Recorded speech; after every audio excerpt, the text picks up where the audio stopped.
Hello and welcome to The Buzz. It's hard to believe, but there's only 2 weeks left in the regular season, and that means that all the games for the final 2 weeks are that much more meaningful because every single play could determine a team's playoff position. As of now, if the season were to end today, 36 teams in the daily news coverage area, that's right, 36 would be in the playoffs. That's a lot of teams. That's a lot of talent. One of those talented teams, Lutheran High Northeast, remained undefeated with a 20-14 win over Creighton last week. But to have an undefeated season, generally you're going to face a little adversity, and Lutheran High has done that in the past couple weeks. Nick Stoltz, their leading running back, sat out last week. He's been suffering from cramping issues all year. Wasn't on the field last week. And then Shaka Taylor, he was on pace for 50 carries, over 200 yards in the game. Their quarterback, who is right along Stoltz as their leading rushers. Third quarter, he took a hit to the head, went down hard. Not aware of his status for this week, as well as Stoltz. They were going to kind of play them both by ear to see how they were doing. So Lutheran High, which faces Ponca this week, Ponca, a 3-3 team, could be under a little bit more of a challenge than perhaps they're expecting. Now, while Creighton lost the game, they were very impressive with just a 25-man roster, a lot of speed. Evan and Austin Wookman did a lot for them. They'll continue to do a lot for them. They'll make them a contender when the postseason arrives with Lutheran High Northeast, like I talked about last week, like I've talked about to anyone who would listen all year. They're so big and strong up front. They're good. Jacob Morrill of Creighton. He became just the third player in state history to run for 1,000 yards in all 4 of his seasons. Last week with 8 carries and 156 yards and a win over Plainview. On the season, he now has 1,041 yards. He also moved into 26th on the state's all-time rushing list with 5,085 yards. Hey, it looks like Milton's back. This will be fun.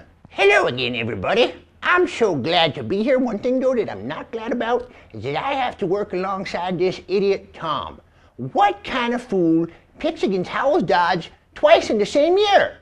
What's wrong with him? Doesn't he know the tradition and history that Mike Spears has created as a football coach? He's wonderful, absolutely wonderful, but Tom's not. Tom is a moron. Last week, Howells Dodge shut out Guardian Angel Central Catholic. Guardian Angel Central Catholic averaged like 3,000 points a game. But their defense is so good, they only scored 0. And on the year, Howells Dodge has only given up 11.7 points a game, and that's mostly in the second half when the starters are pulled. I don't know what's wrong with the guy. I also don't know what's wrong with this stupid targeting rule. But I'm not going to talk about that. I'm going to let Tom talk about stuff that he doesn't know about, obviously. It's a little painful to let someone come on your show and then bring you down like that, but I'm gonna try and go on. We're just going to move on to GuesTOmations. I'm good. Norfolk Catholic is traveling to Pierce this week. Most of the time you look at this as one of the top 5 matchups in the state, a little bit different this year. Pierce not quite up at that level Norfolk Catholic is. The thing about this game, it's such a great rivalry. Year in, year out, it doesn't matter records, it doesn't matter numbers. You hear it all the time, but it's absolutely true with this one.